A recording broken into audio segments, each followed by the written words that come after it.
सुकून लगा। और यहाँ पर शिमला में मुझे सम्मानित भी किया गया अलग अलग विश्वविद्यालय में। अब आपको बता दें कि ये जो हमारे पीछे का व्यू देख रहे हैं आप टोटल, ये धौलाधर पर्वत है, हिमालय का दूसरा रेंज, यानी कि हिमालय का मध्य हिमालय जो है, जिसको मिडिल हिमालय कहा जाता है। जम्मू कश्मीर में ये पीर पंजाल के नाम से जाना जाता है, और जैसे जैसे ये हिमाचल प्रदेश की ओर आता है तो ये धौलाधर बन जाता है। खूबसूरत लोकेशन, कोनिफेरस फॉरेस्ट का एरिया, और धौलाधर पर्वत की खासियत ये है कि ये पर्वत अभी भी राइजिंग फेज में है। यहाँ पर मेटामॉर्फिक चट्टाने और आग्नेय चट्टाने यानी कि इग्नियस और मेटामॉर्फिक रॉक की प्रधानता नजर आ जाएगी। कुछ पत्थर आपको हम दिखाते, देखिए जैसे ये पत्थर है हमारे पास रखा हुआ, ये पत्थर जो है ये बेसॉल्ट का है।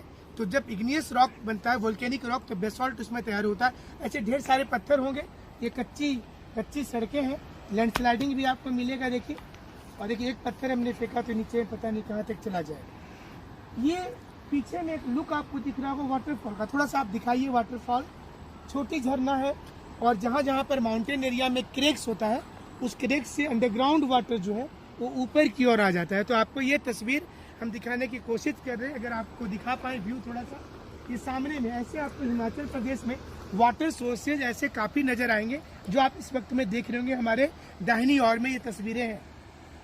किसी भी माउंटेन रेंज में जहाँ पर क्रेक होता है, जहाँ पर जॉइंट होता है, वहाँ से अंडरग्राउंड वाटर आते रहता है, और ये अंडरग्राउंड वाटर जो है ये तेज़ी के साथ नीचे की ओर जाता है। खास बात ये है हिमाचल प्रदेश में कि हिमाचल प्रदेश में जियो थर्मल एनर्जी भी, यानी कि जो ग्राउंड वाटर दिख रहा है, कहीं कहीं पर ये गर्म झरना होता है, स्प्रिंग है। और खास करके मणिकरण जो है यहाँ से थोड़ी दूर पर स्थित है, वहाँ भी हम आपको लेकर के चलेंगे व्यू दिखाने के लिए। और मणिकरण का जो लुक होगा बहुत सुंदर है। वहाँ से बिजली पैदावार की जाती है, और यहाँ से इलेक्ट्रिसिटी को सप्लाई भी किया जाता है। पूरे हिमाचल प्रदेश में कोनिफेरस फॉरेस्ट है। हमारे राइट साइड के आप पेड़ को देख रहे होंगे, थोड़ी कॉनिकल होगी, ये थोड़ी सी मतलब हाइट पर है हम लोग। और आज संजोग से मौसम सुबह का तो खराब था, लेकिन इस वक्त का मौसम ठीक है। दोपहर के तकरीबन 2 बज रहे होंगे, और ये मौसम में हमने वीडियो करने का सोचा। कुछ पेड़ देखिए ऐसे दिखते हैं वीरानी में, लेकिन यहाँ पर आपको जीव जंतु और पशु पक्षी भी मिल जाते हैं। स्थानीय लोगों ने बताया कि इस इलाके में जंगली जानवर में आपको बाघ अक्सर नजर आ जाएंगे, मतलब बाघ यहाँ पर रहते हैं बड़ी संख्या में। और आप देखिए शहर का लुक थोड़ा सा दिखाइए आप दर्शकों को। आप हमारे पीछे की ओर देखिए, कितना खूबसूरत सा दृश्य दिख रहा है। हमने हाल के दिनों में हम सिक्किम भी गए थे, दार्जिलिंग भी गए थे, लेकिन यहाँ से हमारा कुछ खास लगाव है। तो धौलाधर पर्वत पर हम हैं। जितने भी हिल स्टेशन हैं उत्तर भारत के, धौलाधर पर शिमला है, कुल्लू मनाली है, डलहौजी है, धर्मशाला है, सोलन है, ये सारी चीजें इस पर स्थित है। अब आपको हम बता दें कि ये पर्वत धीरे धीरे शिफ्ट करता है उत्तराखंड की ओर, जहाँ पर मसूरी पर्वत के नाम से इसे जाना जाता है। मसूरी पर्वत यानी कि मसूरी के ऊपर ही आप जानते होंगे कि आईएएस का ट्रेनिंग सेंटर है, मतलब जो ट्रेनिंग दिया जाता है यूपीएससी वाले को, लाल बहादुर शास्त्री मेमोरियल एकेडमी, ये मसूरी में है।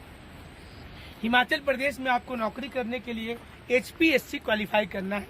जैसे आप झारखंड के हो, बिहार के हो, तो जेपीएससी बीपीएससी होता है। यहाँ पर जो ट्रेंड था हमारे समय में, उसमें पीटी नहीं होती थी, सिर्फ मेंस सब्जेक्टिव किया जाता था। अब ट्रेंड बदला है हाल के दिनों में, चूंकि कैंडिडेट ज़्यादा हो गए हैं। तो जो आउटसाइड वाले स्टूडेंट होते हैं उनके लिए खास तौर पर अगर देखा जाए तो उनके लिए खास तैयारी की गई है कि आउटसाइड स्टूडेंट को 10% सीट दिया जाता है।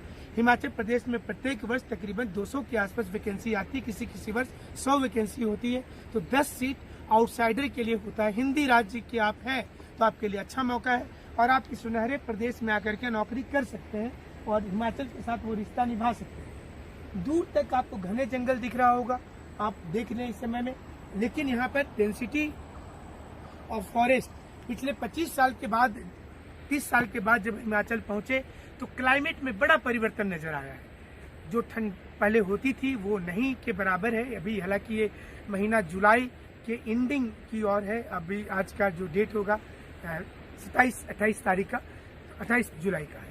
तो आपको ये बता दें कि इस समय में जो पूरी एरिया है, अभी झारखंड से तुलना कर लीजिए, झारखंड के कई लोकेशन इतने सुंदर हैं। हम राजमहल में गए, गिरिडीह है, दुमका के क्षेत्र में है, लेकिन वहाँ टूरिज्म में विकास नहीं हो पाया। पर्यटन उद्योग विकास होने का पहला कारण है कि यहाँ के लोग आउटसाइडर को बहुत रिस्पेक्ट करते हैं, उन्हें ट्रीट करते हैं कि उनके फ्रेंड आए हैं, उनके चलते उनका रोजगार चल रहा है, और लोग बहुत डिसिप्लिन में रहते हैं, जो चीज़ें झारखंड में उमूमन नज़र नहीं आती है। और ये यहाँ की खास पेड़ जिसे आप तो खरीदते हुए देखिए, ये कांटेदार है थोड़ा सा, लेकिन सुंदरता के साथ ऐसे आपको जंगल में काफ़ी पेड़ नज़र आ जाएंगे। ये कोनिफेरस का ही रूप धीरे धीरे होगा। और थोड़ा सा अंदर नहीं जाएंगे क्योंकि यहाँ पर सांप वगैरह का भी खतरा हो जाता है। तो चलिए हम आपको ये तस्वीर में थोड़ी और जानकारी दे दें कि हिमालय में जो इनर हिमालय है, आंतरिक हिमालय वाला पोर्शन, और जो मध्य हिमालय है, दोनों के बीच में एक थ्रस्टिंग है जो आप माउंटेन के ऊपर वाले जोन में दिखाई दे रहे हैं। सबसे ऊपर वाले जो टॉप आपको दिखाई दे रहे हैं उसमें वो नजर आ जाएगा माउंटेन का, जिसको मेन कन्वर्जेंस थ्रस्ट बोलते हैं। और इसके नीचे एक और रेंज होगा जो शिवालिक रेंज है। हालांकि हम लोग इस समय धौलाधर पर ही स्थित हैं, और वो जो खाई वाली जो नज़ारा होती है वो अब जब आप सड़क मार्ग से दिल्ली से आना चाहेंगे तो पहले आपको चंडीगढ़ आना है। बहुत खूबसूरत शहर है चंडीगढ़, और बीच में तो बहुत से अच्छे अच्छे ढाबा है। फिल्मी स्टार धर्मेंद्र जी का ढाबा है, अमरीक का ढाबा, जहाँ पर प्रतिदिन 10। गुड मॉर्निंग, आप सभी लोगों का स्वागत है आज की क्लास में। आज की जो क्लास है इसमें बात करेंगे हिमालय के ऊपर में, और आज अलग अलग पिक्चर के माध्यम से आपको दिखाएंगे कि हिमालय एक्चुअली में बना कैसे है। आपको डिफरेंट पिक्चर से आज समझाएंगे। जो कल भी हमने ट्रांस हिमालय बताया था, तो आज बताएंगे कि क्वेश्चन कैसा आता है। तो ट्रांस हिमालय में आपने कई चीज़ें पढ़ी थी, कैसे कैसे हिमालय बना, डिफरेंट पिक्चर से आज आपको समझाया जाएगा। और इसमें आप ये लाभ ले पाएंगे कि हिमालय बनने के बाद किस प्रकार से भारत की जो नॉर्दर्न पोजीशन है, भारत का जो मैप जिसमें रिवर के आधार पर भी आपको दिखाया जाएगा, और ये टोपोग्राफिकल मैप में हिमालय, शिवालिक और जो पिरपंजाल, जस्कर अलग अलग माउंटेन रेंज है ये बताएंगे। कैसे शिफ्टिंग हुआ था, कैसे रिफ्ट बना बीच में, और हिमालय वास्तव में बन गया। और ये क्वेश्चन अक्सर एग्जाम में आता है, इसलिए थोड़ा ज़्यादा इम्पोर्टेंट हो जाता है ये, क्योंकि इससे कई प्रश्न परीक्षा में हाल के वर्षों में आए हैं। ये बहुत इम्पोर्टेंट मैप है जिसमें हिमालय की बनने की दिशा में ये मूवमेंट हुआ, कैसे गोंडवाना लैंड का। और कल भी ये मैप दिखाए थे आपको कि ये पुराना वाला जो पेंजिया लैंड था, उस पेंजिया में आज के कौन कौन से देश फिट हो रहे हैं, कैसे फिट हो रहे हैं, ये चीज़ें आज का अफ्रीका, आज का साउथ अमेरिका, आज का नॉर्थ अमेरिका, और ये यूरोप के जो छोटे छोटे कलर हैं, यूरोप के बीच वाला ग्रीनलैंड है। तो ये पुराना जो पेंजिया लैंड था उसमें कैसे ये फिट हो रहे थे। तो जैसा कि आप सभी लोग जानते हैं कि पहले पृथ्वी में एक ही कॉन्टिनेंट था और उसका नाम था पेंजिया। उसके बाद वो दो भाग में टूट गया, गोंडवाना लैंड और अंगारा लैंड। अंगारा लैंड को दूसरा नाम लॉरेशिया भी बोलते हैं। ये अल्फ्रेड वेगनर ने अपने कॉन्टिनेंटल ड्रिफ्ट थ्योरी में बताया था। बाद में इसी थ्योरी को और विस्तार रूप से प्लेट टेक्टोनिक का कॉन्सेप्ट आया, भूविवर्तनकी का कॉन्सेप्ट आया, और उसमें बताने की कोशिश की गई कि कैसे हिमालय ओरिजिन हुआ। तो इस पर आधारित जो क्वेश्चंस हैं, लेटेस्ट क्वेश्चन, उसमें हिमालय की सिग्निफिकेंस पर पूछा जाता है। उसका सिग्निफिकेंस क्या है, वहाँ पर फ्लोरा और फौना, मतलब जो प्लांट स्पेसीज हैं और जो एनिमल स्पेसीज हैं उनके बारे में बताना है। हिमालयन कल्चर क्या है, उसकी जियोलॉजिकल कंडीशन क्या है, क्या जियोलॉजी है। तो ये उसके, और ये तो मेंस के लिए आते हैं, उसके स्ट्रक्चर आते हैं कि हिमालय में कुछ विशेष आकृति है तो बताइए, ये क्वेश्चंस आते हैं। और जो पीटी परीक्षा होता है उसमें नाम पूछा जाता है कि कहाँ पर क्या कहते हैं। तो सभी चीज़ों पर हम लोग आज बात करेंगे। कल भी हमने आपको ट्रांस हिमालय समझाया था, आज हिमालय का ओरिजिन समझाएंगे, और आज चूँकि टेस्ट आपका होना था, लेकिन आज टेस्ट नहीं हो रहा, टेस्ट दूसरा दिन ले लेंगे। तो ये टॉपिक हमने एक बार ऐसे पहले पढ़ाया है, आज फिर एक बार बहुत से नए लोग हैं तो इसको मैपिंग से आपको समझा दे रहे हैं, और नोट्स तो आपको भेज ही दे रहे हैं, तो आपको दिक्कत समाप्त हो जाएगा। तो ये पहला मैप से ही शुरू करते हैं।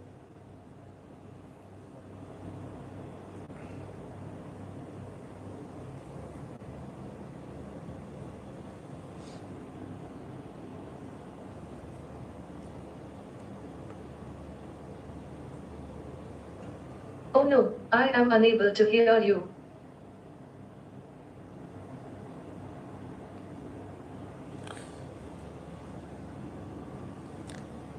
तो चलिए इससे शुरू करते हैं। और जो पोजीशन है हिमालय की, बेसिकली आपको ये समझना होगा। देखिए ये वाला जो पोर्शन हम जहाँ पे मार्किंग करेंगे यहाँ से, और ये जो जोन है, ये वाला जोन, और ये यहाँ से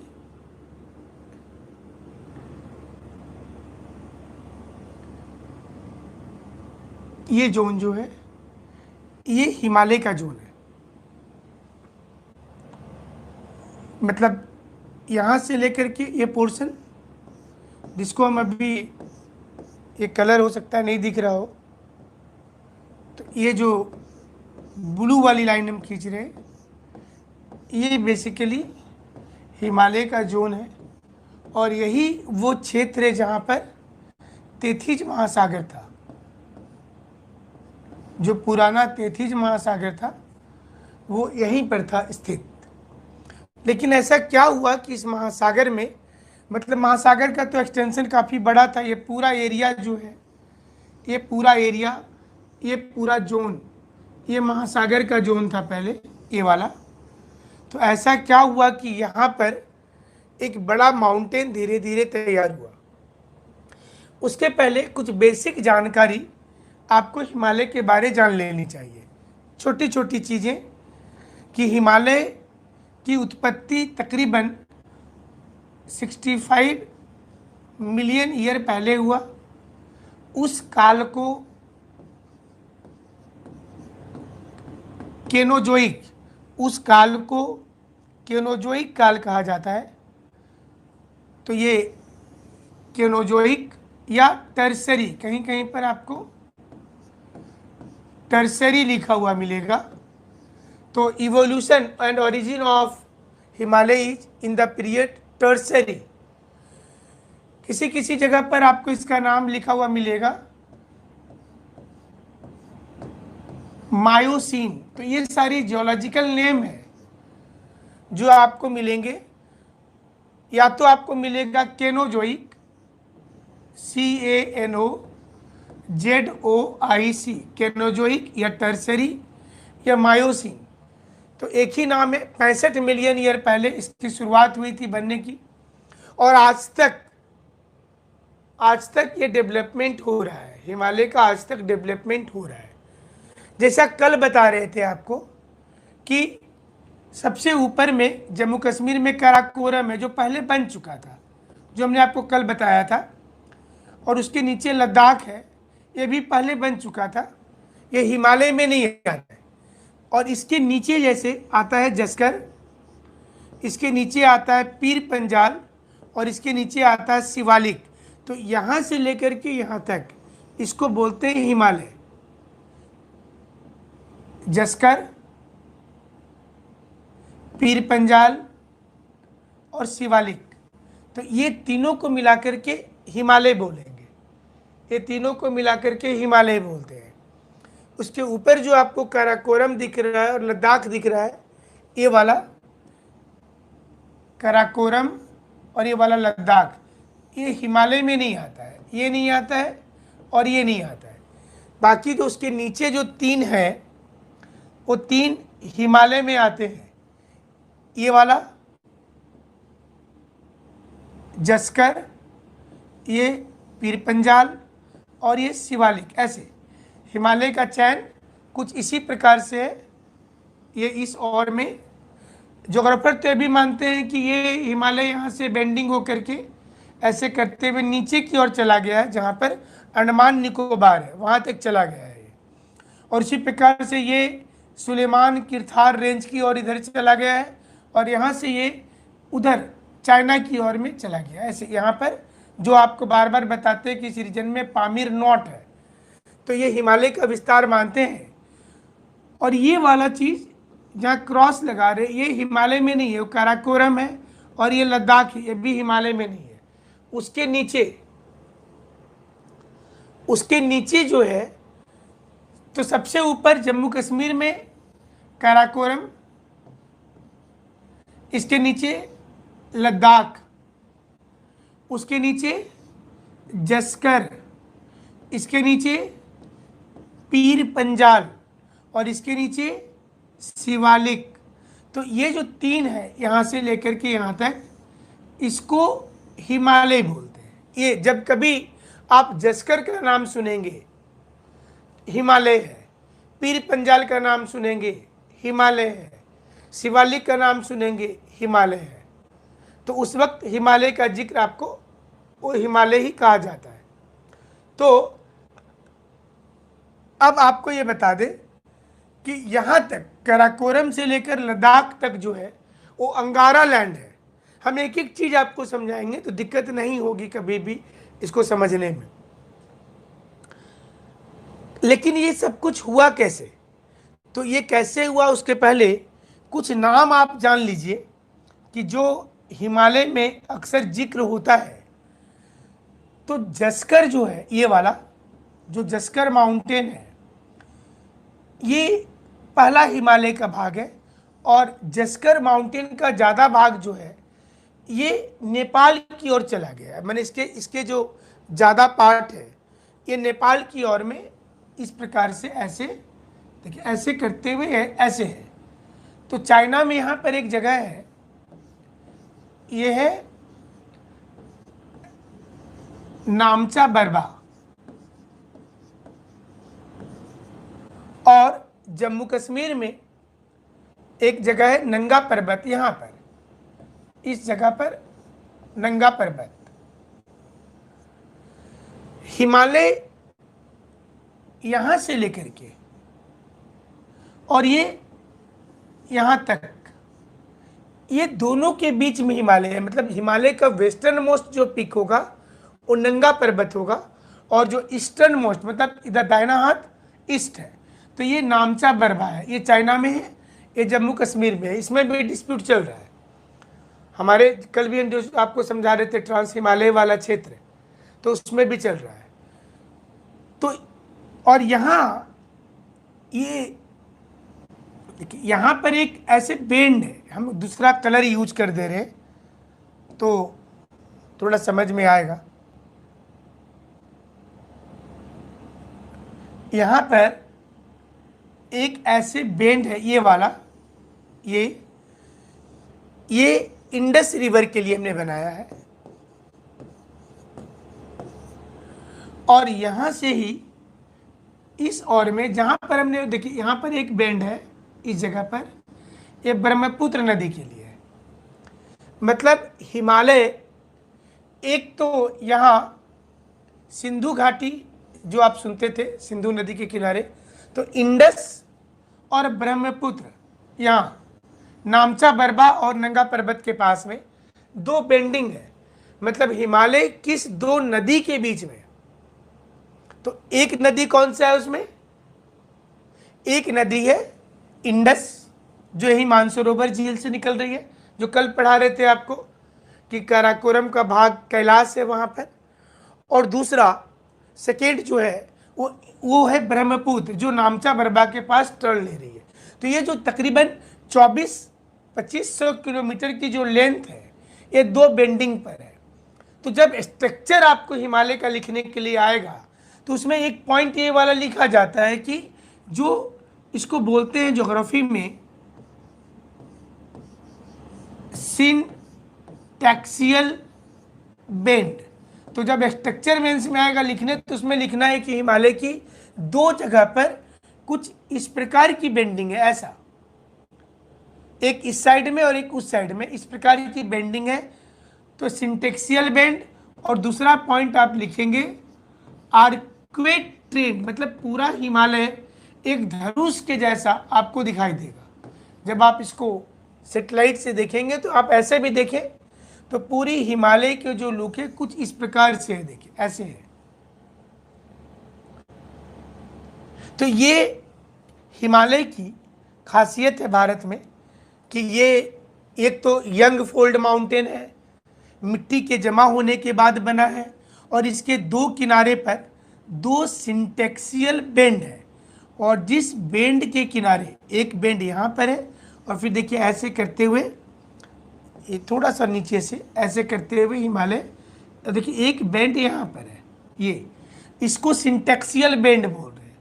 ये वाला और ये वाला, एक नंगा पर्वत के पास और एक नामचा बरबा के पास, यहाँ पर ये दो बेंड है।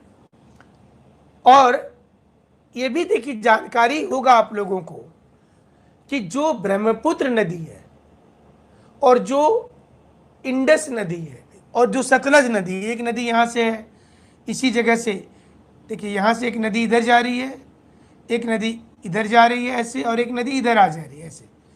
तो यहाँ पर ये नदी माउंटेन की ऊंचाई पर कैसे चढ़ गई? ये तो असंभव है कि इस प्रकार से पर्वत है और यहाँ से ये नदी निकल रही है, और ये नदी ऐसे करके यहाँ चढ़ करके इधर उतर रही है ऐसे।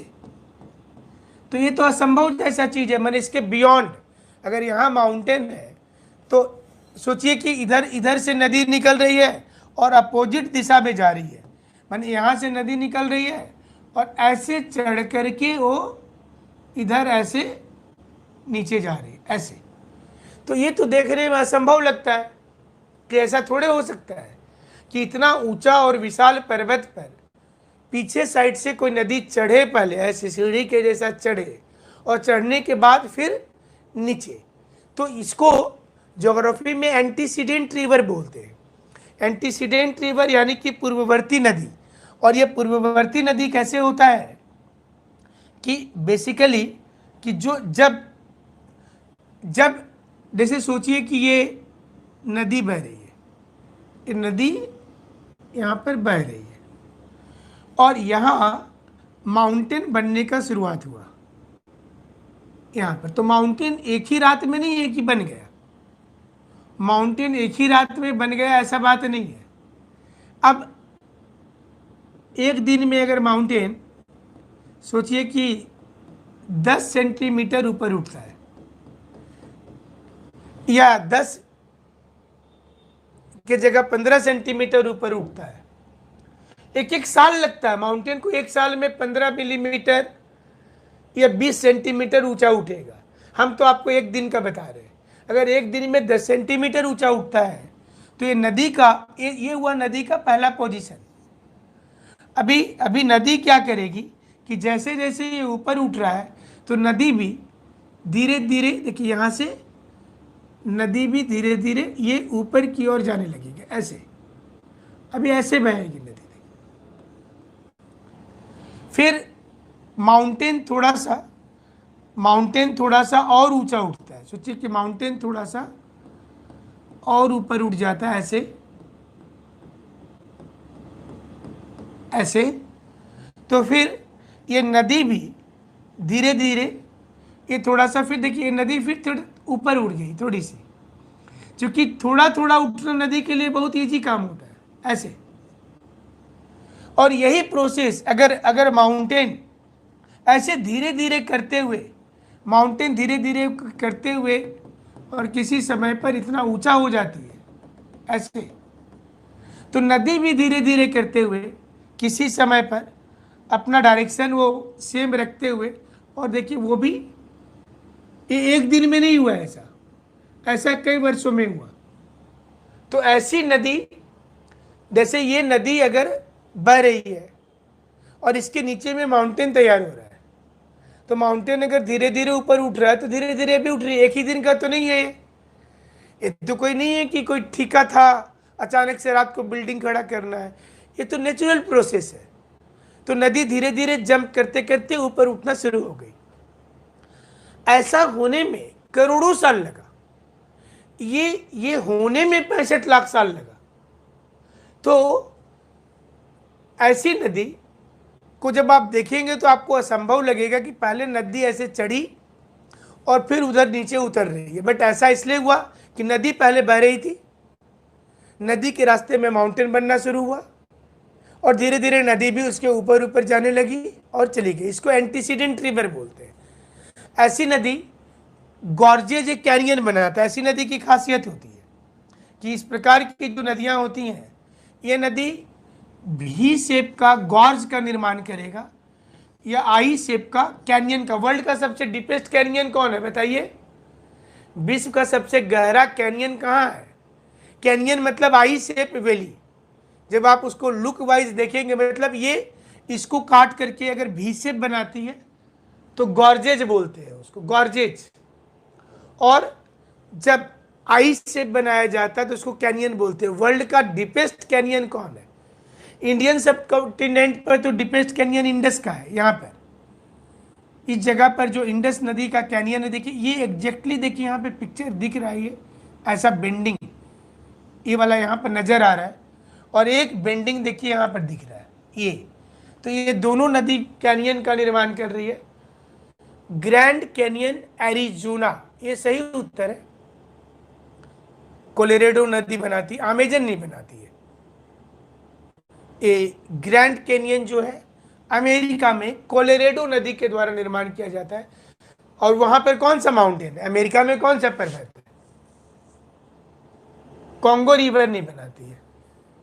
सबसे डीपेस्ट जो है वर्ल्ड का कैनियन वो है कोलोराडो नदी का। और कौन सा माउंटेन? जैसे यहाँ तो हिमालय है, इस जगह में तो हिमालय है, लेकिन अमेरिका में कौन सा पर्वत है जहां पर ये निर्माण? रॉकी, ठीक है, रॉकी माउंटेन पर ये निर्माण हो रहा है अमेरिका में। तो जस्कर का ज्यादा पार्ट जो है, ये ज्यादा पार्ट कहाँ चला गया? नेपाल की ओर चला गया। इसलिए आप देखते होंगे कि जैसे माउंट एवरेस्ट, जिसका नाम सागर माथा भी है, हेड ऑफ द सी, तेथीस का सी, अभी बताएंगे ओरिजिन कैसे हुआ। तो जस्कर माउंटेन का ज्यादा भाग नेपाल में चला गया। तो सारे पिक्स भी वहीं पर है। जितने पिक्स आपको नजर आएंगे, मतलब गौरी शंकर, धौलागिरी, ये सारे, अन्नपूर्णा, मकालू, वो सारे इस जोन में नजर आएंगे। आप एटलस पर एक बार इसको देख लीजिएगा अच्छा से, कोई भी नक्शे पे खोल करके देख लीजिएगा। तो लेकिन अब सवाल ये उठता है कि हिमालय का निर्माण कैसे हुआ? और इसके मध्य, जैसे मध्य हिमालय जो है उसका भी अलग अलग नाम है। जो मध्य हिमालय है इसका भी अलग अलग नाम है। पीर पंजाल बोल रहे जम्मू कश्मीर में, और इसके कुछ भाग उत्तराखंड में चले जाते हैं जहां पर इसको मसूरी पर्वत बोलना जाता है। मसूरी, जो मसूरी पर्वत है, ये आईएएस बनिएगा तो ट्रेनिंग वहीं पर करने जाना है आपको। मसूरी पर्वत के ऊपर ही लाल बहादुर शास्त्री मेमोरियल एकेडमी है जहाँ पर आईएएस को ट्रेनिंग दिया जाता है। आईपीएस को हैदराबाद में दिया जाता है। अलग अलग सेंटर है। तो अगर आप आईएएस क्वालिफाई कर जाइएगा तो आपको ट्रेनिंग दी जाएगी इसी जून में। तो वहाँ मसूरी रेंज है। और हिमाचल प्रदेश में इसको धौलाधर बोलते हैं। आप जो हिमाचल प्रदेश के जितने साइट्स देखते हैं, शिमला, कुल्लू, मनाली, धर्मशाला, जहाँ पर तिब्बत वाले लोग रहते हैं, सोलन, ये सारे साइट जो हैं वो मध्य हिमालय के ऊपर है, मिडिल हिमालय। जस्कर हो गया पहला, ये वाला पहला है, और ये मिडिल हिमालय है जिसमें पीर पंजाल, जम्मू कश्मीर में पीर पंजाल नाम हिमालय का है। कभी अगर आप नॉर्थ इंडिया के टूर पर जाएंगे तो हिमालय में आप जाकर के विजिट कर सकते हैं, देख सकते हैं। तो पीर पंजाल, उसके बाद मसूरी रेंज, धौलाधर रेंज भी है, हिमाचल प्रदेश में धौलाधर बोलते हैं। नेपाल की ओर इसका नाम महाभारत पर्वत हो जाता है, नागटिब्बा पर्वत हो जाता है, लेकिन काफ़ी ऊंचाई है हिमालय की। अब आप माउंट एवरेस्ट तो जान ही रहे, 8,848 मीटर। लेकिन यहाँ पर है कंचनजंगा, इस जगह में। आप कभी सिक्किम जाएंगे तो वहाँ पर टेलीस्कोप से वो लोग दिखाते हैं। लास्ट ईयर हम गए थे, उसके पहले भी गए हैं सिक्किम, तो वहाँ पर कंचनजंगा आपको दिखता है, मतलब बहुत कम दूरी पर है सिक्किम से। तो कंचनजंगा जो है, जिसको भारत में हिमालय की सबसे ऊंची चोटी बोलते हैं, अगर भारत की सबसे ऊंची चोटी पूछा जाएगा तब तो K2 होता है, लेकिन K2 हिमालय में नहीं, आपको बार बार बता रहे, काराकोरम में, गॉडविन ऑस्टिन। और हिमालय की सबसे ऊंची चोटी भारत में जो है वो कंचनजंगा है। यहाँ पर भी डिस्प्यूट चल रहा है, जहाँ जहाँ पर बॉर्डर एरिया है, हमारे साइड में ही डिस्प्यूट है। जो हमने कल बताया था कि अगर हम एंट्री कर जाते चाइना में, हम एंट्री कर जाए पाकिस्तान में, और डिस्प्यूट इधर करें आकर के यहाँ पर करें, तब कोई दिक्कत नहीं होगा। लेकिन अभी क्या हो रहा है कि ये लोग एंट्री कर गए हैं यहाँ पर, चाइना वाला एंट्री कर गया है यहाँ पर, तो ये डिस्प्यूट हमारे एरिया में आकर के हो रहा है, उनके एरिया में हम जाकर के डिस्प्यूट नहीं कर रहे हैं, जो हमें करना चाहिए। तब समझ में उनको भी आता है कि कितनी मुश्किल होती है कि अपना जमीन दूसरे को खो देना। तो अब सवाल ये उठता है कि ऐसा आखिर क्या हुआ, तो हम आपको इसके लिए अलग मैप लाएंगे। और ऐसा बेसिकली क्या हुआ होगा कि जैसे ये जो प्लेट है, देखिए अफ्रीकन वाला जो प्लेट आपको दिख रहा है, ये वाला,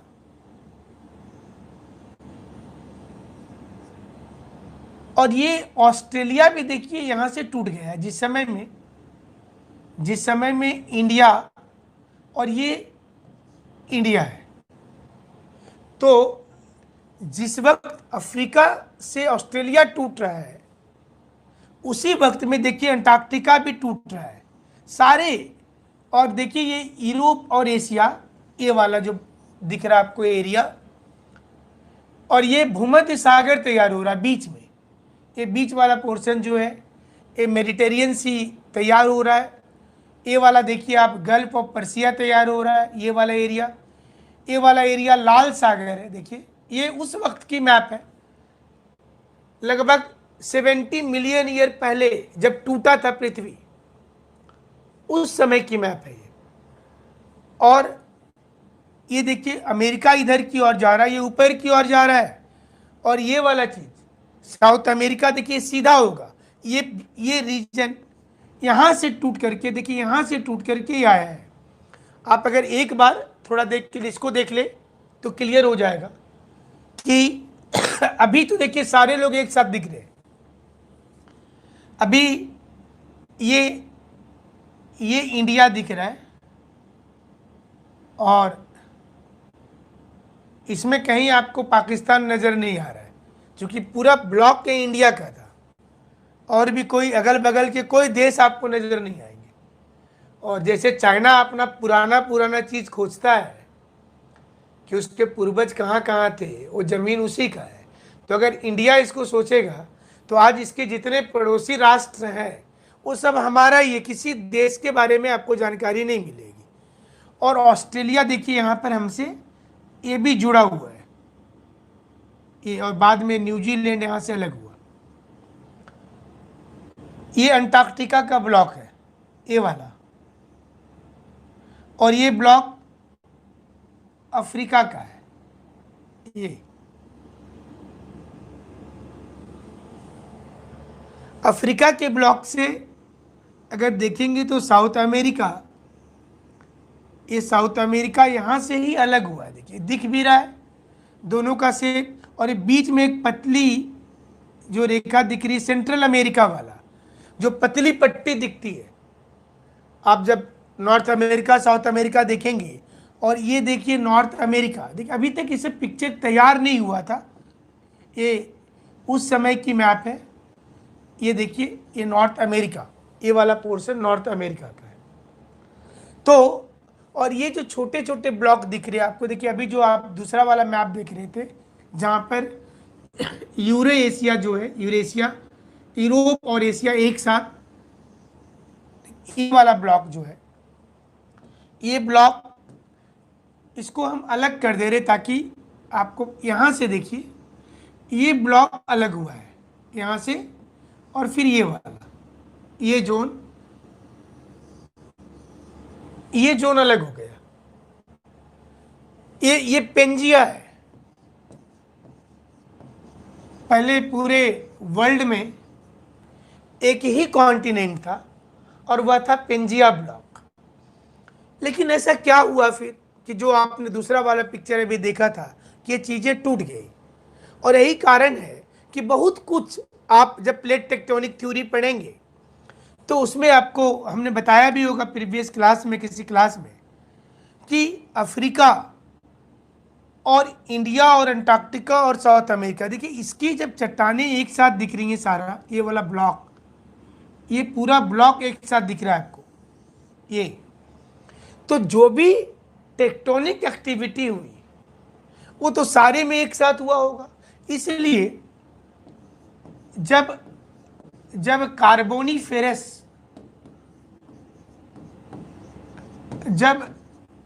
कार्बोनीफेरस काल में कोयला का जमाव का बात होता है कि कोयला इसी काल में जमा हुआ है। और यहां पर इस एरिया में कोयला जो है वो पर्मियन काल में जमा हुआ। पर्मियन मतलब हमारा कोयला पुराना है थोड़ा। और यही कारण है कि जब रिसर्च होता है तो आप अफ्रीका में भी देखिए, आप जिम्बाब्वे में वाकी करके एक जगह है जहां पर काफी कोयला है। इस जोन में, इस जोन, चूंकि देखिए इंडिया भी यहाँ इस साइड में है, अफ्रीका में इधर तो डेजर्ट बन गया। और इस जोन में और साथ ही साथ ये भी देखेंगे कि अफ्रीका में इसी जोन में यहाँ भी मिनरल मिल रहे हैं। अब जितने मिनरल, जैसे कि जाम्बिया बेल्ट जो सुने जहां पर सोना है, और यहाँ साउथ अफ्रीका के पास में इस जोन में कॉपर बेल्ट है, जिम्बाब्वे में, कॉन्गो में, जायरे में, रिपब्लिक ऑफ कॉन्गो जिसका नया नाम है, और इंडिया में भी देखिए इसी ये नीचे वाला पोर्शन पर ही पूरे मिनरल लगे। यहाँ पर झारखंड में, धारवाड़ में, महाराष्ट्र में, कर्नाटक में, ऑस्ट्रेलिया में भी देखेंगे तो इसी जोन में पूरे मिनरल्स हैं इसके। तो उसी आधार पर रिसर्च बता रहा है कि अंटार्कटिका में बहुत मिनरल होगा। यही कारण है कि हर देश का रिसर्च स्टेशन वहां पर खोला गया। इसका पर्पस यही है कि सारे देश यहाँ पर रिसर्च स्टेशन खोले हैं। यहाँ पर भी काफी मिनरल है। देखिए ब्राजील वाले पोर्शन पर मिनरल की भंडार है यहाँ पर। अब आयरन के लिए इटाबीरा, काफी मिनरल है। यूरोप का अलग हो गया और ये अलग है। तो इसके बाद आप जब इसको देखेंगे, अब आप देखिए ये अलग हुआ करोड़ों साल के बाद में, 70 मिलियन ईयर पहले टूटना शुरू हुआ और लगभग 50 मिलियन ईयर पहले का ये वाला नक्शा है कि उतना साल पहले अब चीजें शिफ्ट होना शुरू हुई। तो यहां पर दो ब्लॉक साफ साफ बन गया। एक बन गया अंगारा लैंड, ये ऊपर वाला पोर्शन जो है ये अंगारा लैंड है, और ये गोंडवाना, ये वाला ये गोंडवाना है,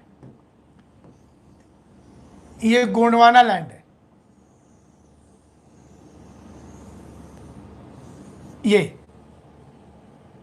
ये पुराना गोंडवाना लैंड है जो एक साथ था, मैंने पेंजिया टूटने के बाद, और फिर इससे टूट करके सब अलग हुआ। और ये ऊपर वाली जो ब्लॉक है, ये वाली यहां से इधर वाली ब्लॉक, ये अंगारा लैंड हो गया। ऊपर वाला अंगारा लैंड है। अंगारा और गोंडवाना, इसी को लॉरेशिया बोलते हैं। यूरोप एशिया वाला जो पोर्शन है, इसी का दूसरा नाम लॉरेशिया भी है। इसको लॉरेशिया भी कहा जाता है। तो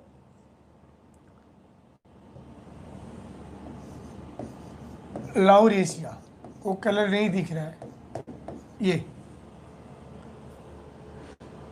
ये चीज को कई ज्योग्राफर मानते हैं। इसके लिए पैलियोमैग्नेटिज्म का सिद्धांत आया कि प्राचीन समय में भी नॉर्थ पोल साउथ पोल किधर था, मैग्नेटिक पोल किधर था, और जो वोल्केनिक इरप्शन होता गया समुद्र में, जो आयरन के नूडल्स, क्योंकि जब लोहा सॉलिड होगा तो सॉलिड होते समय में भी वो नॉर्थ साउथ डायरेक्शन हो जाएगा, मैग्नेटिक नॉर्थ और मैग्नेटिक साउथ।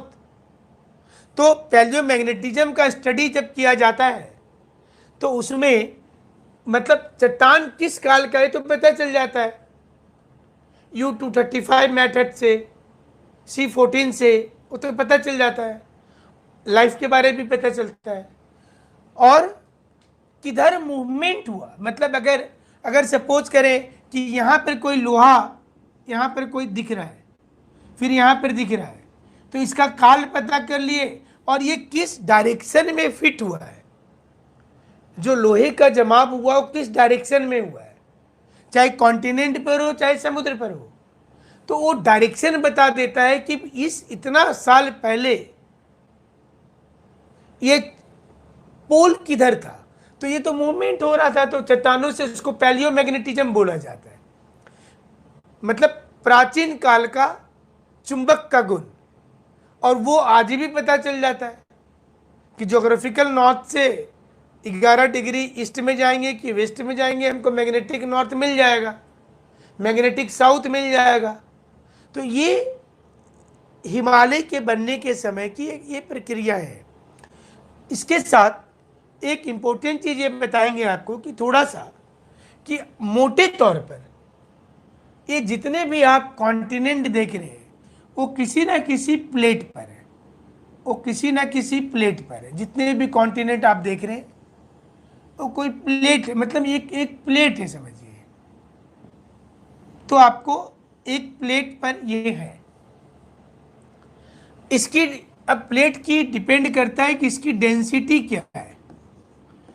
प्लेट का मतलब 35 किलोमीटर एवरेज, 35 किलोमीटर जिसकी एक औसत मोटाई होती है।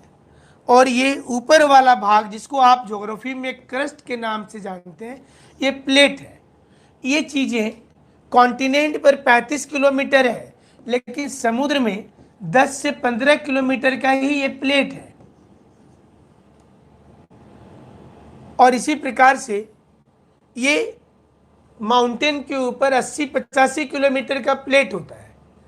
तो इसकी डेंसिटी, और समुद्र में खास करके इसमें होता है बेसाल्ट चट्टान। लेकिन दूसरी ओर जो दूसरा चट्टान था, ये वाली ब्लॉक, ये अंगारा लैंड जो पूर्ण रूप से ग्रेनाइट का बना हुआ था।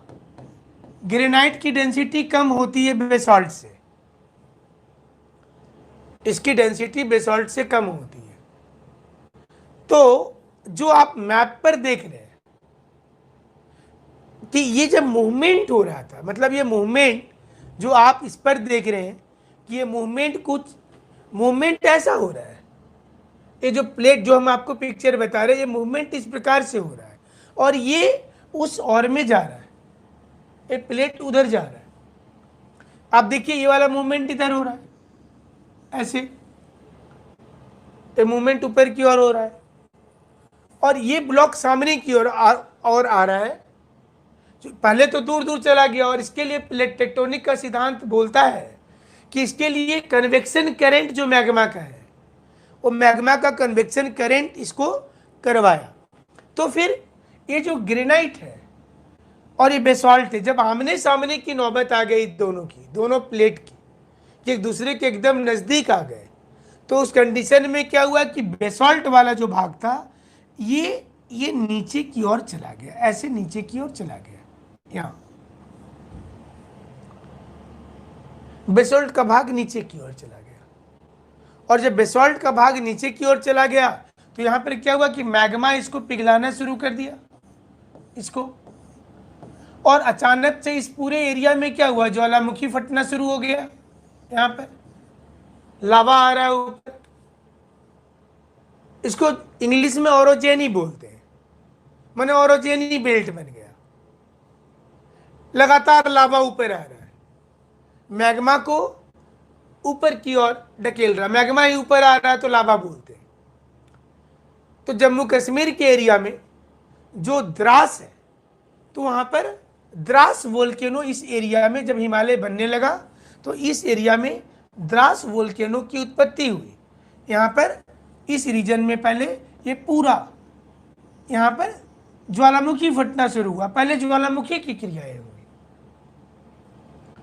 फिर जब ज्वालामुखी की क्रियाएं लगातार हुई उसके बाद तब लगातार लावा आ रहा है। अब देखिए उस समय के पहले की घटना क्या हुई, उसके पहले की घटना देखेंगे तो यहां पर इस जगह में पहले इस जगह में ये कुछ इस प्रकार से आप स्ट्रक्चर को समझें कि ये ब्लॉक ऐसा है और ये ब्लॉक कुछ इस प्रकार से है, ऐसे। ये वाला तेथिज का पोर्शन है, ये पोर्शन तेथिज महासागर का है। तो जो नदी यहां बह रही है, जो अभी हम लोग बात कर रहे थे, ये नदी यहां पर बालू, मिट्टी और ये सारी चीजें यहां जमा कर रही है। ये ब्लॉक गोंडवाना लैंड वाला इधर इस ओर में मूवमेंट कर रहा है ऐसे, और ये वाली ब्लॉक उधर से आ रहा है, ये ऐसे मूवमेंट कर रहा है इधर।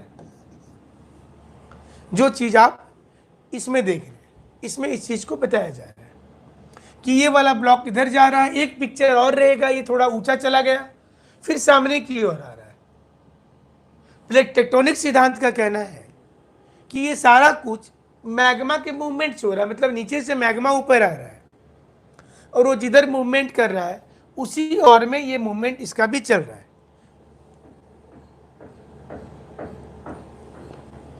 तो जो मैग्मा का मूवमेंट हो रहा है लगातार, अब इधर से भी तो नदी आकर के यहां पर जमा कर रही है बालू मिट्टी लाखों साल तक, ये लाखों साल तक चल रहा है। अगर आप इस नक्शे पर इसको देखेंगे तो ये देखिए, ये वाला पोर्शन जो था, ये वाला ये तेथिज महासागर का पोर्शन था, ये पूरा।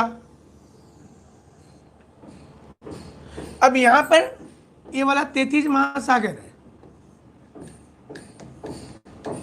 ये, और तेथिज महासागर में एक ब्लॉक, ये तो ऐसे मूवमेंट हो रहे थे। देखिए यहाँ नीचे से अंगारा लैंड सामने की ओर आ रहा है और उधर से आ रहा है, नीचे से गोंडवाना लैंड सामने की ओर आ रहा है और उधर से अंगारा लैंड आ रहा है ऐसे। एक इधर से आ रहा है ब्लॉक और एक नीचे से ब्लॉक जा रहा है ऊपर की ओर। तो जब ये क्रियाएं हो रही होंगी तो क्या हुआ कि सारी नदी अपनी मिट्टी बालू यहां पर जमा किया, ऐसे जमा किया। अब जैसा आप जानते हैं कि ये बेसॉल्ट है, तो बेसॉल्ट वाला क्या हुआ कि ये इसके अंदर चला गया, ये अंगारा लैंड के अंदर चला गया बेसॉल्ट। और जब ये अंदर चला गया तो यहां पर क्या हुआ, यहां पर ज्वालामुखी फटना शुरू हुआ, क्योंकि यहां पर प्लेट जो था वो सारा प्लेट यहां पर कंज्यूम हुआ, और कंज्यूम हुआ तो इसकी लावा ऊपर आना शुरू हो गया। उसी समय पर एक पदार्थ यहां पर आया जिसको बोलते हैं ऑफियोलाइट। ये हम कलर यहां चेंज कर देते हैं ताकि आपको समझ में आए। यहां पर एक पदार्थ आया जिसको बोलते हैं ऑफियोलाइट।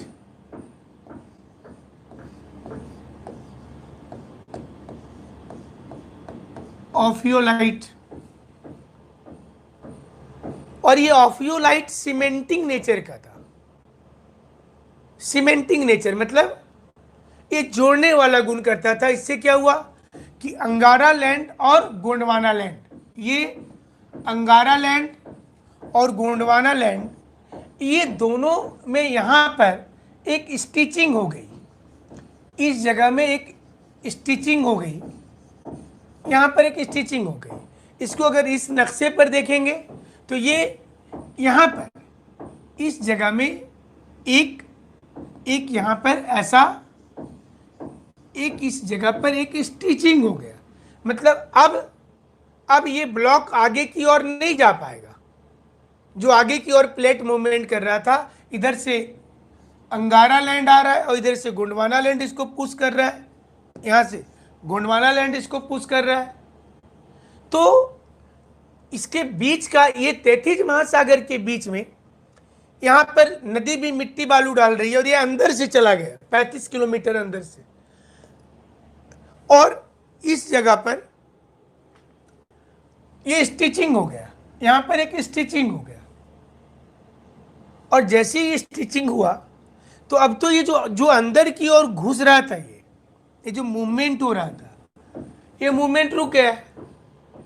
और जब ये मूवमेंट रुक गया तो ये यहां तो मैग्मा, यहां पर मैग्मा, ये मैग्मा तो इधर पुश कर रही है ना, ये मैग्मा इधर पुश कर रही है और ये आगे जा नहीं रहा है। अब देखिए यहां पर दो चीजें हुई। पहला चीज क्या हुआ कि इसी प्रक्रिया के दौरान जैसे ये प्लेट जब अंदर चला गया और जब ये प्लेट अंदर गया तो अंदर जाने के समय में बेसॉल्ट, आज चूंकि इस प्लेट का इधर बेसॉल्ट है और इधर इसका ग्रेनाइट है, इधर इसका ग्रेनाइट है, और जबकि ये पूरा का पूरा ग्रेनाइट है।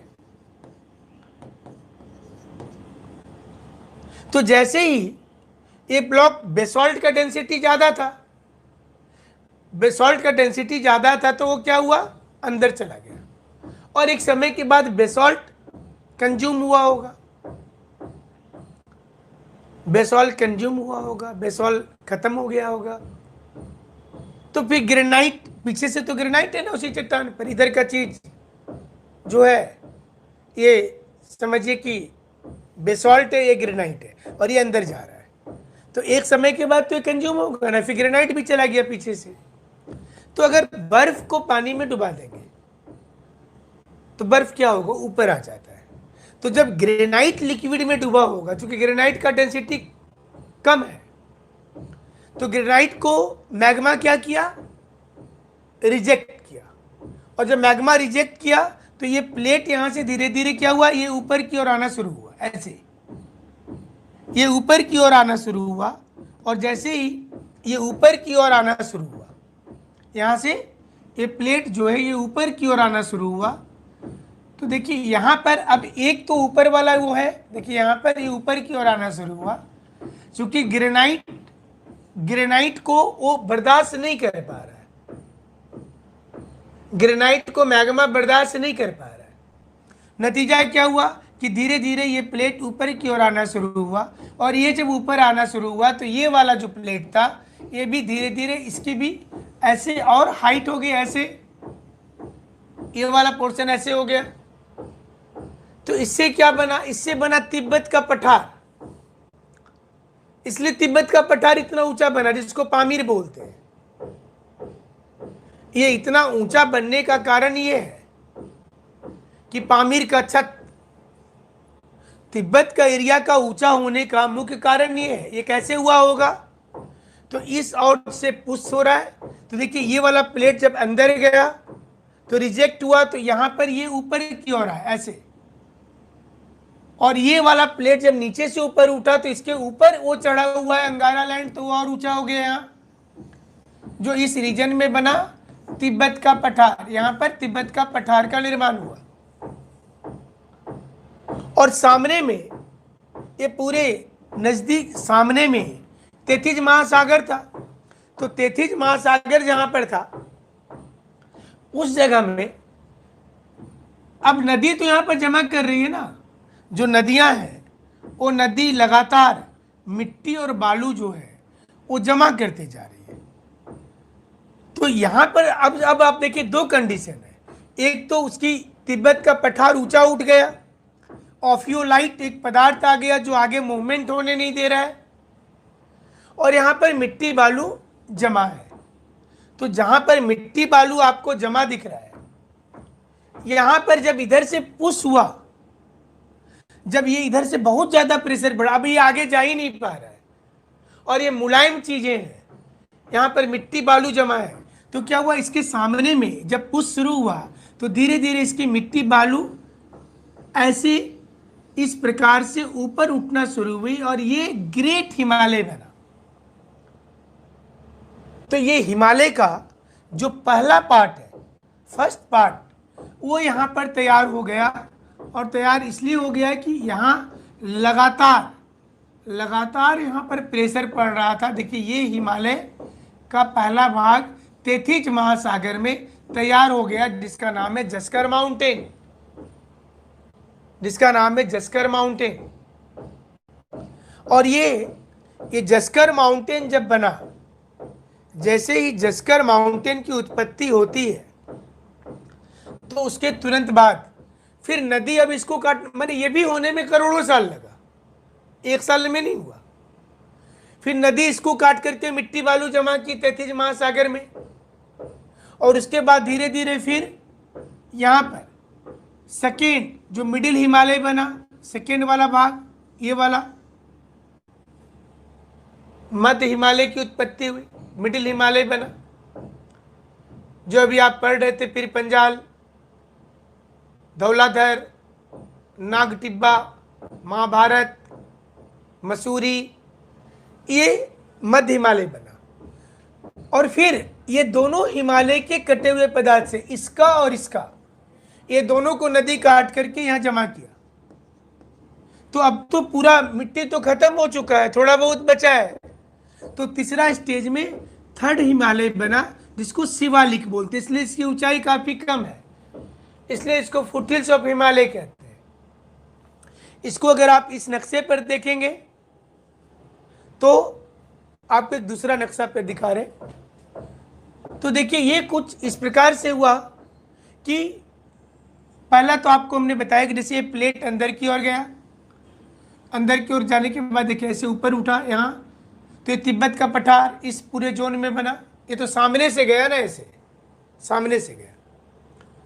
और उसके बाद फिर जैसे ही वो अंदर चला गया तो ये मूवमेंट, यहाँ पर तो पूरा प्रेशर था, इधर से इस पूरे जोन में तेथिज महासागर में मिट्टी बालू जमा हो रहा था, और यहां से ये ब्लॉक का मूवमेंट ऐसे हो रहा है, ये गोंडवाना लैंड इधर मूव कर रहा है ऐसे। तो जब प्रेशर पड़ा तो क्या हुआ, तो जाकर के जो दूसरा वाला हिमालय है, देखिए पहले तब यहां पर देखिए इस प्रकार से ये पहला हिमालय तैयार हो गया, और जब फिर उसकी मिट्टी काट काट करके फिर समुद्र में यहां जमा होने लगा, तो यहां पर दूसरा हिमालय तैयार हो गया, सेकेंड, फिर तीसरा हिमालय तैयार हो गया ऐसे। अब इसको एग्जैक्ट यहां पर बना देते हो तो आपको समझ में आ जाएगा कि ये पूरी चीजें, अब सोचिए मूवमेंट हो रहा है तो यहां पर इस जगह पर ऐसे समझिए, देखिए ये जगह पर फर्स्ट हिमालय देखिए ऐसे ये तैयार हो गया, और इसी के सामने पर सेकेंड हिमालय बना ऐसे ऐसे, और यहीं पर तीसरा वाला हिमालय देखिए ये हुआ एग्जैक्ट पियर। और इस साइड में क्या बना, पहले यहां पर बना तिब्बत का पठार, ये वाला तिब्बत का पठार बना, और इस साइड में अंगारा लैंड था, और इधर में गोंडवाना लैंड था। तो इसी की तो मूवमेंट हो रही थी, अब इसकी मूवमेंट ऐसे हो रही है इस प्रकार से, ये ब्लॉक का। अगर आप इंडिया में समझना चाहेंगे उसको तो आप कुछ इस प्रकार से समझ सकते हैं कि इस जोन में जो अरावली है, जो विंध्याचल है, जो सतपुरा है, जो वेस्टर्न घाट है, जो इधर ईस्टर्न घाट है, ये वाला पूरा इलाका, ये जोन ही ब्लॉक के रूप में आगे बढ़ रहा था, ये ब्लॉक के रूप में आगे जा रहा था। इसको एक दूसरे पिक्चर पर आप देखें तो देखिए अभी आपको ये कुछ इस प्रकार से हुआ कि ब्लॉक गया ऐसे नीचे की ओर, इसको मैग्मा रिजेक्ट किया, ये ऊपर इस प्रकार से उठ गया ऐसे। अब ये कुछ ऐसा था है इस प्रकार से, और एक इधर से आ रहा है जो ब्लॉक ऐसे। तो जहां पर ये मैग्मा नीचे गया, देखिए यहाँ पर वोल्केनिक इरप्शन हुआ पहले, और फिर यहाँ पे देखिए ऐसे ऊपर की ओर ये उठा, वोल्केनिक इरप्शन हुआ, फिर ऊपर उठा तो ये वाला ब्लॉक थोड़ा सा ऐसे ऊंचा हो गया, और उसी समय पर देखिए यहाँ पर ये ऑफियोलाइट, ये वाला ऑफियोलाइट आ गया, और यहाँ पर मिट्टी बालू जमा है, इस ब्लॉक में जमा है। तो जब इधर से ये मूवमेंट हो रहा है आगे की ओर, तो यहाँ जो प्रेशर पड़ रहा है और इधर से नदियाँ इधर जमा कर रही हैं, इसकी मूवमेंट इधर भी हो भी रही है। तो यहाँ जब प्रेशर पड़ा तो इसके सामने में, ये दोनों के सामने में यहाँ पर देखिए एक, जो कि शुरू में मिट्टी बालू ज़्यादा था, देखिए ऐसे हिमालय बन रहा।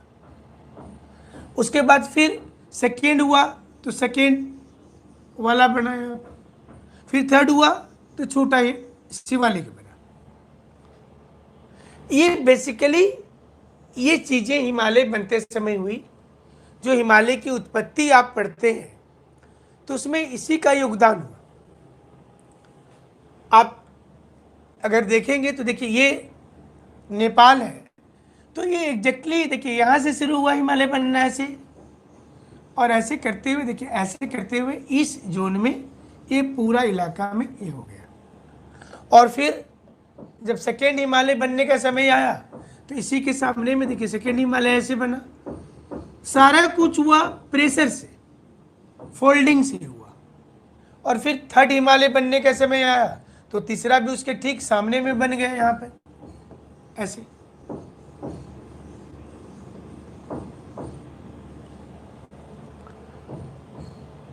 और ये पूरा 33 महासागर था। आज के वर्तमान समय में अगर आप देखना चाहेंगे तो ये वर्तमान समय में जो मेडिटेरियन सी वाला एरिया है, जहाँ पर भूमध्य सागर है, ये वाला इलाका, अब देखिए इधर ये वाला उसी 33 महासागर का पानी है यहाँ पर, उसी 33 महासागर का पानी है यहाँ पर, उसी 33 महासागर का पानी है यहाँ पर। ये 33 महासागर वाला वाटर पूरा ये जोन, जहाँ पर लाल सागर है, जो रेड सी है, जो कैस्पियन सी बाद में बना, जो कैस्पियन सी बाद में बना है, मेडिटेरियन सी बना है, गल्फ ऑफ पर्सिया बना है, इसमें वही सारा पानी है। तो ये बेसिकली ओरिजिन है। यहां तक क्लियर है आप लोगों का कॉन्सेप्ट? तो बताइए, ये क्लियर हुआ है?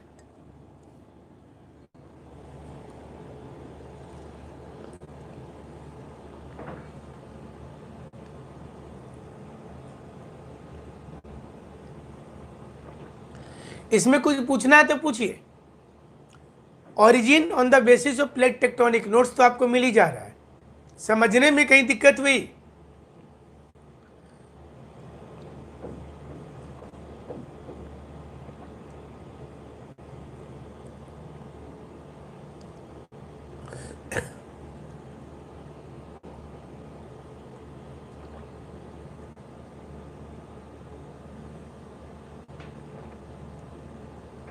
कुछ क्वेश्चन इसमें कोई पूछना चाहते हैं तो पूछिए। क्लियर है पूरा?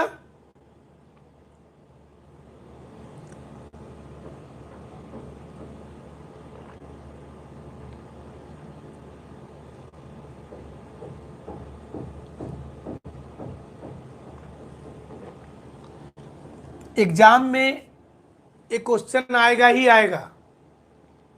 अभिषेक सिंह बोल रहे हैं, एक बार और समझा दीजिए। समझा देते, एग्जाम में आएगा। आप घर में पिक्चर बनाने की कोशिश करेंगे समझाने के लिए, क्योंकि एग्जाम में जब तक आप पिक्चर नहीं बनाएंगे तो मुश्किल होगा। पहले पूरी पृथ्वी कुछ इस प्रकार से थी, पहले पूरी पृथ्वी कुछ इस प्रकार से थी, और इसके बाद पृथ्वी में दो ब्लॉक बना। अगर यहां से एक स्ट्रेट लाइन खींच दें तो ये दो ब्लॉक साफ तौर पर बन जाएगा।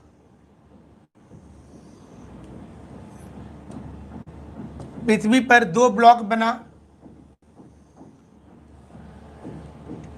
ये ऊपर वाला अंगारा लैंड, नहीं इतना मैप का जरूरत नहीं है, बट आपको जैसा हम आपको समझा रहे थे वो मैप तो बना ही सकते हैं ना, इतना मैप का जरूरत नहीं है। बट कोई अगर बनाते हैं तो 1-2 नंबर ज़्यादा मिलेगा।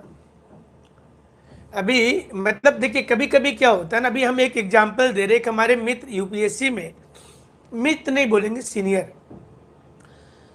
तो यूपीएससी के बोर्ड मेंबर थे। तो यूपीएससी के बोर्ड मेंबर थे जो हमारे साथ इस बार जेपीएससी वाले बोर्ड में भी थे वो।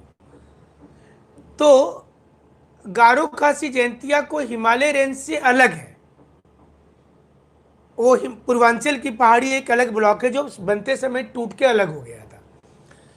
तो वो एक जिक्र कर रहे थे कि मतलब जब इंटरव्यू बोर्ड में मैंने आपस में बोर्ड मेंबर बात कर रहे थे, छत्तीसगढ़ के इंटरव्यू में वो गए थे, बोर्ड मेंबर थे, तो आपस में बात कर रहे थे। तो उनसे उन्होंने पूछा कि मतलब जो मार्किंग होगा कैसे करना है। तो उस एक बोर्ड मेंबर ने बोला कि मैं चूंकि भारतीय संस्कृति को बहुत पसंद करता हूं, तो जो लड़कियां साड़ी पहन कर आएगी हम उसको 1 नंबर एक्स्ट्रा देंगे। अब देखिए, 1 नंबर बहुत मायने रखता है। हमारी भी जो बोर्ड बैठी थी रांची में, तो हमने भी सारी जो लड़कियां आई थी इंटरव्यू के लिए उनको हमने बोला कि आप साड़ी पहन के ही जाइएगा। इससे बहुत फर्क पड़ता है, 1 नंबर मायने रखता है। आपकी जो अपीयरेंस होती है, जैसे मान लीजिए कि पहला दिन कोई आपसे मिलता है और आप कान में बाला पहने हैं, लाल हरे बैगनी बसंती बाल कर लिए हैं, तो आप बहुत पढ़ने वाले भी हैं, तो पहला इमेज आपका देखिएगा गलत बन जाता है। आप बहुत अच्छे व्यक्ति हैं, हो सकता है आपने जीवन में कुछ गलत नहीं सोचा, लेकिन आपकी अपीयरेंस गलत हो जाती है। तो इसलिए पहला अपीयरेंस आपको ठीक करना है। तो नोट्स में भी सेम चीज होता है कि आपकी लुक वाइज कितनी सुंदर नोट्स है। हैंड राइटिंग इसलिए बोला जाता है कि आप अच्छा लिखते हैं, किसी किसी का अक्षर मोती जैसा होता है, तो उसको 1-2 नंबर का फर्क पड़ जाएगा, वो 1 नंबर बहुत मायने होता है। तो पूरा मैप नहीं भी बनाते हैं तो एटलीस्ट आप घर में 1-2 बार नोट्स जब बनाते हैं लिखिएगा, तो उसमें प्रैक्टिस तो करेंगे। और एटलीस्ट आप मैप में समझाने के लिए इस प्रकार से जरूर एग्जाम में करेंगे। आप एग्जाम में अगर इस चीज को बताएंगे कि ये ब्लॉक था और अलग अलग जैसे आपको बनाना है एग्जाम के लिए, तो आप उसमें आप आराम से आप पहला स्टेप, फर्स्ट स्टेप, और उसमें आप एक पिक्चर बनाएं कि ये ब्लॉक गोंडवाना लैंड है। कोई जरूरी नहीं है कि एग्जैक्ट अफ्रीका बनाना है वहां पर, और ये अंगारा लैंड है और ये दोनों अपोजिट आ रहे हैं और ये बेसॉल्ट के चलते अंदर चला जाता है। आपको अलग अलग स्टेज में बता दीजिए। और इसके बाद यहाँ पर वोल्केनिक इरप्शन होती है, आप तो पॉइंट वाइज लिखते भी जा रहे हैं। उसके बाद जब ग्रेनाइट भी अंदर की ओर जाता है बेसॉल्ट खत्म होने के बाद, तो ग्रेनाइट को मैग्मा रिजेक्ट कर देता है, तो ये प्लेट ऊपर की ओर आता है, और इसलिए जो अंगारा लैंड का प्लेट था वो थोड़ा सा और ऊंचा चला जाता है, जहां पर तिब्बत का पठार का निर्माण हुआ है। इसी बीच में एक पदार्थ आता है जिसका नाम है ऑफियोलाइट, और उसके चलते इस दोनों प्लेट के बीच में एक स्टिचिंग हो जाती है जी। अब उसका नाम लिख देना कि जिसका नाम इंडो सैंगपो फ्यूचर जोन है। इंडो सैंगपो का स्पेलिंग टी से शुरू होता है, सैंगपो फ्यूचर जोन ITSZ, जहां पर लगेगा कि धागा से सिलाई किया हुआ है दोनों चट्टान। मतलब इतना स्ट्रॉन्ग ये पूरे प्लेट में ये दिखता है, ऐसा दिखेगा कि इस प्रकार से स्टिचिंग यहां पर हुई है। इस स्टिचिंग के बाद इसके सामने में नदी बालू और मिट्टी जमा कर रही थी, जो तेथिज महासागर था।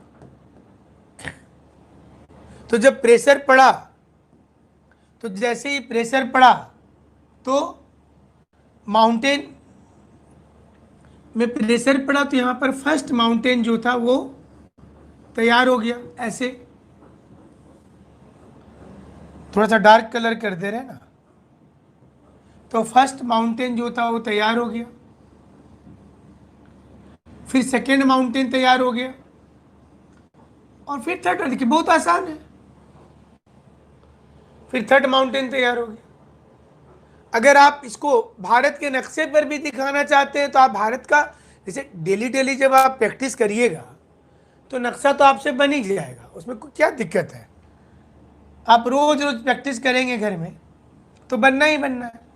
तो यहाँ पर बताएंगे, आप एक मानचित्र ऊपर का ही पोर्शन का बना लेंगे और उसमें बताएंगे कि यहाँ पर सामने की ओर से जा रहा था, तो इस जगह में थोड़ा सा अप हुआ, तो आप बताएंगे कि थोड़ा अप हुआ और यहाँ पर तिब्बत का पठार का निर्माण हुआ।